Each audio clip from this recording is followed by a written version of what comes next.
تشوفوش الناس بعينيكم وانتوا عبر الدنيا فيكم. احنا ما خلقناش ربنا على مزاجكم ولا علشان نعجب اهاليكم. انا اسفه.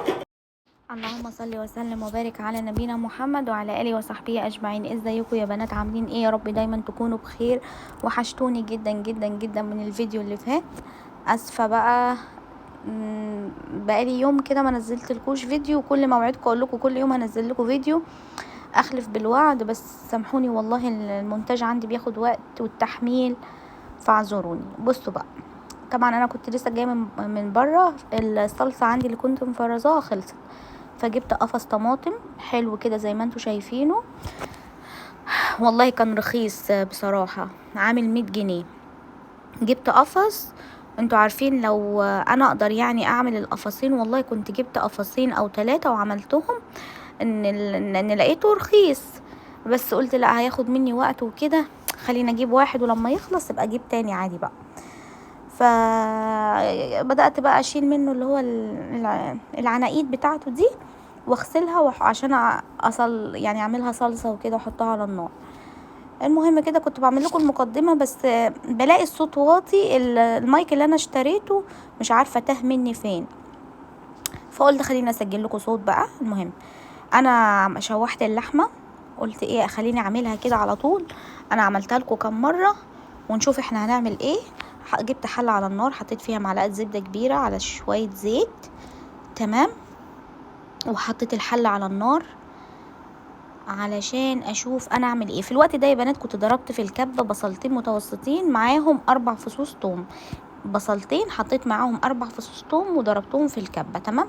ونزلت بيهم في الحلة عشان اشوح البصلاية مش عايزة استعجل عليها، انا عايزاها تدبل.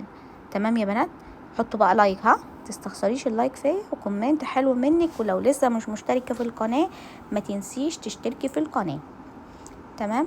وبعدين يا بنات، كل اللي سألوني عن ندى، مبروك. ندى والله العظيم كويسة وبتكلمني وما فيهاش اي حاجة. وهي كان منزلة فيديو من كام يوم، شفتها حتى في قناة رحمة اختها. يعني اللي عايز يشوف ندى يشوف الفيديو، هي منزلاه على قناة رحمة اختها. ندى بخير، اطمنوا عليها كويسة ما فيهاش اي حاجة. بصوا بقى بقية القفص يا بنات، برضو هشيل الحاجات اللي فيه دي علشان اغسله كده. اللحمة اهي كنت بوريها لكم يعني، بس عشان كام واحدة كده كتبت لي، وانا مش عايزة ازعلكم مني ان انا ما ردتش يعني. بس ندى والله تمام وبخير. وندى موجودة على الفيس يا جماعة، ليها قناة على الفيسبوك. ندى كويسة والله بخير، وان شاء الله تطلع وتطمنوا عليها بنفسها. انا حبيت بس اطمنكم عشان انتوا بتسألوا. نحط بقى ايه؟ حطيت الفاصوليا، حطيت قولوا معايا البصليه. بعد ما اتشوحت نزلت بكيس صلصه، بعد كده نزلت بالفاصوليا، ونحط مكعب مرقه خضار، والتوابل بقى السبع بهارات: بابريكا، كمون، كزبره، ملح، فلفل اسود، تمام. طبعا ايه، انا بخلي الخضار عامه زي ما انتوا اتعودتوا ان هو يتشوح الاول، تمام. كمون، بابريكا، كزبره، السبع بهارات، شطه وملح وفلفل اسود.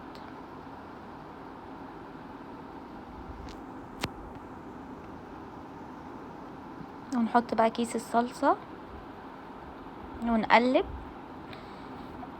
الفاصوليا يا بنات جميله قوي جميله قوي جميله قوي، بس اللي كمان لما تشوحيها اصبري عليها 5 دقايق 10 دقايق زي ما انا ما بعمل كده مع البصلايه بالثوم، قبل ما تنزلي بكيس الصلصه. كيس الصلصه ده اخر حاجه. نحط بقى كده كام شويه يعني شوربه. دلوقتي الصلصه هتسيح وهتشوفوا شكلها عامل ازاي. والله العظيم طعمها زي العسل، جميله. انا خلاص طريقتي واحده في الخضار يعني، انتوا فاهمين. بقلبها بقى اديها تقلبتين علشان اشوف انا هعمل ايه تاني. شوفوا خلاص بقى كده، هجيب لها رشة سكر علشان الطماطم وكيس الصلصة اللي احنا حاطينه. اهم حاجة رشة السكر. انتي ممكن تكوني ماشية عاملة التريكات كلها صح، بس تلاقي الطماطم زعقة او حاجة. ليه لازم تحطي رشة السكر دي في اي حاجة بتعمليها بصلصة؟ هنعمل ايه في الحلة دي؟ اكيد الرز، فاصوليا يعني رز بشعرية. نحط معلقة زبدة السمنه دي طعمها حلو قوي يا بنات، طعمها حلو. انا مش عارفه ماما بتجيبها منين بصراحه، بس طعمها حلو قوي. طبعا ماما دايما هي اللي بتجيب السمنه، انا ما بفهمش فيها بصراحه، وهي اللي بتسيحها وكده. ونحط بقى شويه زيت. في حاجات يا جماعه انا ما بقدرش، يعني ما بعرفش انا اعملها بصراحه، يعني زي السمنه كده على ماما. في حاجات انا ما استغناش عن امي فيها يعني. وفي تلك الاحوال انا يعني عندي امي دي هي العالم عندي. يعني في تلك الاحوال انا ما اقدرش استغنى عنها، يعني هي الاساس عندي في البيت. انا عايزه اقول لكم لو ماما مش موجوده بره قاعده في الصاله، ومثلا لو في يوم كده مش موجوده في البيت، انا ما بعمل لهمش اكل. ما بعرفش اقعد من غيرها، وما بعرفش اكل حاجه من غيرها خالص. يعني انا بقوم كده اقف في المطبخ على حسها. ربنا يخليها لي وما يحرمنيش منها ابدا ابدا ابدا ابدا، هي واخواتي وجوزي. يعني انا افضل دايما كده يا رب واقفه في ظهرهم، واقفه لهم في الخير، واقفه لهم في كل حاجه هم عايزينها وكل حاجه محتاجينها. بالنسبه يا بنات، عايزه اقول لكم على حاجه، هي رساله مش للمتابعين الحلوه اللي بتقولي العنوان بتاع الفيديو مش عاجبها، اخبطي راسك في 6000 مليون حيطه. العنوان اللي انا عايزه اكتبه هكتبه، محدش هيقدر يمنعني، ومحدش هيقدر يخليني اكتب ايه ومش هكتب ايه. انا سجلتها لكم وبقولها لكم في الفيديو، وبسمعها لكم اللي انا عايزه اقوله واللي انا عايزه اكتبه في الفيديو. محدش هيقدر يخليني ما اكتبش ايه او اعمل ايه، والكلام لو شفتيه على مقاسك البسيه. نرجع بقى لايه، لشغلنا. بس معلش يا بنات، في ناس كده كل شويه بتحب تجيب التهزيق لنفسها، تمام؟ فانا قلت لك الكلمتين اهو، وكل مره هتجيبي لي كلمه هديها لك على دماغك برضو. نرجع بقى يا بنات، نجيب الشياطه نحطها عشان نحط عليها الرز. انتوا عارفين بقى، انتوا فاهميني خلاص يا فنزاتي يا حبايب قلبي. الرز لازم شياطه، ما اقدرش اكله كده، لازم يفلفل بقى. ها، يا نعمل الحاجه صح يا ما نعملهاش. يلا بقى، لايك وكومنت حلو، لايك وكومنت حلو للي بيحبونا وبيموتوا فينا، متابعين العسل. نحط بقى حل على النار ونحط فيها معلقتين زبده. بس انا عايزاكم تباركولي يا بنات، باركولي يا لومه ولمياء، يا اللي حبايب قلبي، يا اللي كل شويه تبعتولي وتطمنوا. البنكوت جه اخيرا الحمد لله يا رب. كان بقالي شهر من ساعه رمضان كانت الارباح واقفه، كنت زعلانه وحزينه، بس انا ما استسلمتش وفضلت اشتغل وفضلت انزل فيديوهات، وربنا كرمني في الاخر والبنكوت جه، واخيرا الارباح رجعت تاني تشتغل. ربنا يرزق كل واحد نيته بيضة، كل واحد نيته خير، ويبعد عننا الحاسدين والحقودين بحق جاه النبي يا رب. ابعد عني كل واحدة بصاصة حسادة حقودة، ابعدها عني. انا حبيت افرحكم لان في يعني كام واحده كده من اليوتيوبر عارفه كنت انا متضايقه قوي بسبب موضوع البنكود ده، بس الحمد لله جه، الحمد لله يا رب، الحمد لله يا رب. ربنا بيدي كل واحد على قد تعبه وعلى قد شغله. الحمد لله ربنا كرمني. ولسان العصفور بقى الامر ده، ما تنسيش مرقه الدجاج الخضار تشوحيها مع لسان العصفور والملح والفلفل الاسود، وانا حطيت شويه ميه من الكتل وعليهم الباقي شوربه. نرجع بقى للطماطم. طبعا انا في الوقت دوت كنت بحط يعني بعمل كام حله واوديها على النار وكده. بصوا بحطها زي ما هي كده، وهي شويه اول ما بتغلي هي يعني حجمها بقى فاهمين بيكش وكده، ونسيبها علشان هي اسمها تتسبك ولا اسمها ايه مش عارفه بقى. نقلب الرز، شفتوا بقى مفلفل ازاي، جميل يا بنات.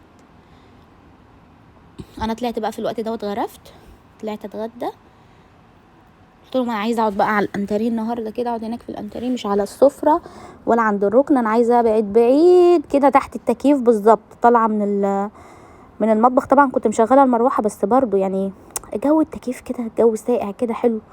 طلعت بره فضلت اكل، بس بصراحه قلت لهم وقفوا لي بقى الكاميرا لان انا عايزه ارتاح شويه. عملت حاجات كتيره في المطبخ، وكان في المواعين اللي هي بين الاكل دي انا عملتها، فبصراحه كنت مفرهده بقى، كنت لسه كمان جايه من بره، فقلت لها لا وقفوا تصوير عشان اكل براحتي وبعد كده ابقى اكمل. بصوا بقى الفاصوليا، غرفت الرز ولسان العصفور وحطيت عليه ليمونه كامله. انا بحب الليمون جدا في لسان العصفور. بصوا يا بنات ده كان كده تاني يوم، لان انا قلت لكم بعد الغدا والله العظيم فصلت مش هكذب عليكم. عملت بقى الصلصه، صفيتها بعد ما اتسبكت وحطيتها في الحله الكبيره دي، وبنحط عليها معلقه بابريكا كبيره، بس طبعا الحله دي عايزه اقول لكم كبيره جدا، انا موريها لكم من فوق. وحطيت عليها كمان معلقه سكر، وخلاص ما بحطش على الصلصه اكتر من كده. وبعد كده بقى هكيسها. عملوا معايا متهيألي القفص كله عمل معايا 31 كيس، مش فاكره. بقت الكميه بقى اهو. جبت الهاند بلندر في قلب الحله، بس ما بنزلش بالهاند بلندر في الحله من تحت عشان ما تتجرحش. وبضرب الطماطم اسهل جدا من جو الخلاط ده. الخلاط ده جو قديم، بيتعبك وبيفرهدك وتفضلي تنقلي الطماطم على طول. بصوا دقيقه كده بالهاند بلندر خلاص خلصنا. عايزه اقول لكم ان انا كنت كمان معايا واحد زي ده بالظبط في المغرب. جوزي لما جه المره اللي فاتت خليته يعني جابهولي معاه يعني اهو، لان طبعا انا هناك كنت بطبخ وكده، اكيد هو مش هيقف يطبخ لنفسه يعني. المهم بقى عملت لهم النهارده مسقعه يا بنات. قلت لهم بقى النهارده هنقضيها كده. والله يا بنات بقيت بزهق من جو المطبخ، الجو بقى سخن، مش عارفه، عايزه بس اطلب الاكل يعني كل يوم من بره.